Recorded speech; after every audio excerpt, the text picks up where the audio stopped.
આમ આદમી પાર્ટીના ધારાસભ્ય ચૈતર વસાવા હજુ તો એક કાયદાકીય ગૂંચવણમાં ફસાયા છે, ત્યાં બીજી કાયદાકીય ગૂંચવણમાં ફસાવા માટે તૈયાર છે।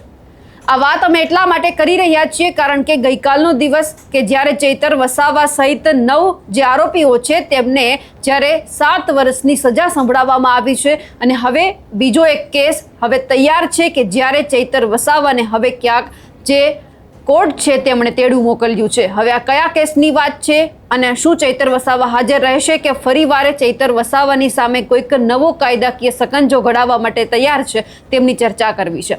નમસ્કાર, આપ જોઈ રહ્યા છો નિર્ભય ન્યૂઝ અને હું છું આપની સાથે રિદ્ધિ।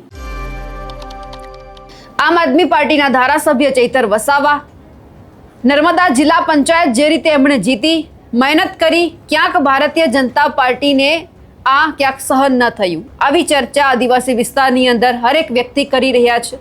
આમ આદમી પાર્ટીના નેતાઓ પણ આ ચર્ચા કરી રહ્યા છે કારણ કે જ્યારે આપણે નેતાઓના નિવેદન સાંભળીએ ત્યારે બધાએ એવું કીધું છે કે ક્યાંક અમે લોકો જે જીત્યા એ ભાજપથી હજમ ન થયું એટલા માટે આ બધું થયું। વર્ષ 2023નો વનકર્મીને મારવાનો જે આ આખો મામલો છે તે હવે બહાર આવ્યો। રાજપીપળા સેશન્સ કોર્ટે એમને જેલમાં મોકલ્યા, પરંતુ હવે એક માહિતી એ પણ સામે આવી છે કે જે ચૈતર વસાવા છે તેમને લઈને વધુ એક કાયદાકીય ગૂંચવણમાં તેમને ફસાવવા માટેનો જે આખો કારસો છે તે તૈયાર થઈ ગયો છે। આમ આદમી પાર્ટીના દેડિયાપાડાના ધારાસભ્ય ચૈતર વસાવા વિરુદ્ધ પોલીસની બદનક્ષી કરવાના કેસમાં ભરૂચ કોર્ટે કડક વલણ અપનાવી તેમને આગામી 29 જુલાઈ 2026ના રોજ કોર્ટ સમક્ષ રૂબરૂ હાજર થવા નવી તારીખ જાહેર કરી સમન્સ પાઠવ્યું છે।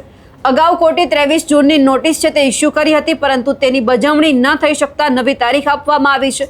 23 તારીખે આપણે જોયું ગઈકાલે કે જ્યારે ચૈતર વસાવાને રાજપીપળા સેશન્સ કોર્ટ છે તેમના દ્વારા 7 વર્ષની સજા અને 25,000નો દંડ પણ ફટકારવામાં આવ્યો છે।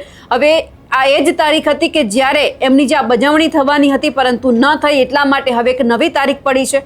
જુલાઈ 2024માં ભરૂચ અંકલેશ્વર ખાતે આવેલી ઇન્ડી ગઠબંધનની ઓફિસે ચૈતર વસાવાએ એક નિવેદન આપ્યું હતું। તેમણે આક્ષેપ કર્યો હતો કે આખી ગુજરાત પોલીસ દારૂ વેચે છે। આ નિવેદનથી પોલીસ તંત્રની છબી ખરડાઈ હોવાનું માનીને તત્કાલીન એસપી જે મયુર ચાવડા છે એમના રિપોર્ટના આધારે મુખ્ય સરકારી વકીલે કોર્ટમાં બદનક્ષીની ફરિયાદ દાખલ કરી હતી।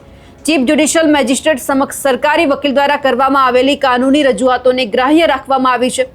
શરૂઆતમાં આ કેસમાં 23 જૂને હાજર થવા આદેશ કરાયો હતો। જો કે નોટિસની બજાવણી ન થતાં કોર્ટે હવે 29 જુલાઈની નવી મુદત નક્કી કરી છે અને વસાવાને ફરજિયાત હાજર રહેવા તેડું પણ મોકલ્યું છે।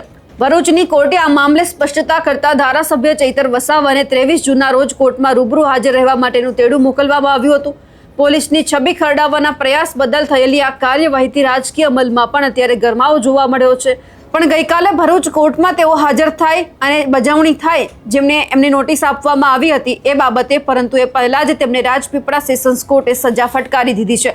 એટલે કે હવે સૌ કોઈની નજર એ ઉપર છે કે 29 જુલાઈની સુનાવણી ઉપર સૌ લોકોએ નજર રાખીને બેઠા છે કે ચૈતર વસાવા હાજર થશે ખરા, કારણ કે હવે ક્યાંક એવું લાગી રહ્યું છે કે ચૈતર વસાવાની સામે જે કેસ થયેલા છે એક પછી એક હવે બહાર લાવવામાં આવી રહ્યા છે અને તમામ બાબતે ક્યાંક કાયદાકીય જે સકંજો છે તે પણ કસવામાં આવી રહ્યો છે। એટલે કે ચૈતર વસાવા સામે હવે કોણ મીટ માંડીને બેઠું છે, એમને પાડવા માટેના પ્રયત્ન થઈ રહ્યા છે તે પણ સવાલ છે।